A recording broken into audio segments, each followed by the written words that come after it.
রাজধানীর জিয়া উদ্যানে সাবেক রাষ্ট্রপতি জিয়াউর রহমান ও সাবেক প্রধানমন্ত্রী বেগম খালেদা জিয়ার সমাধিতে সপরিবারে শ্রদ্ধা জানান প্রধানমন্ত্রী তারেক রহমান। কার কাছে শিখলা? এই যে রাঁধুনি রেডিমিক্স গরুর মাংসের মশলা, গরু রান্নায় গুরু হওয়া কোনো ব্যাপারই না। সকালে ঈদের নামাজ শেষে শ্রদ্ধা জানাতে যান তিনি। এ সময় তার সাথে ছিলেন স্ত্রী ডাক্তার জোবাইদা রহমান। এরপর দলীয় নেতাকর্মীদের সাথে সমাধিতে শ্রদ্ধা জানান বিএনপি চেয়ারম্যান। শ্রদ্ধা জানানোর শেষে প্রধানমন্ত্রীর উপদেষ্টা রুহুল কবির রিজভী বলেন, গোটা জাতিকে ঈদের শুভেচ্ছা জানিয়েছেন প্রধানমন্ত্রী তারেক রহমান। জনগণের নির্বাচিত সরকার জনগণের কাছে জবাবদিহি করবে। রিজভী বলেন, এবার দেশের মানুষ আন্তরিকতার সাথে ও শান্তিতে ঈদ উদযাপন করছে।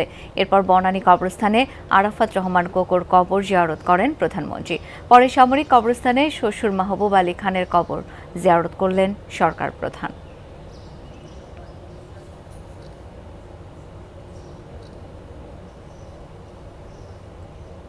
জনগণের নির্বাচিত একটি সরকার, জনগণের কাছে বারবার জবাবদিহি করার একটি সরকার, যে সরকার যে অঙ্গীকারগুলো করেছেন সেই অঙ্গীকারগুলো অক্ষরে অক্ষরে পালন করার জন্য তিনি যে কাজগুলো করে যাচ্ছেন, সেই কাজের কারণেই আজকে তিনি জনসমাদৃত, আজকে তিনি সবার কাছে তিনি অভিনন্দিত। আজকে আপনাদের মাধ্যমে সারা জাতির কাছে তিনি ঈদের শুভেচ্ছা জানিয়েছেন।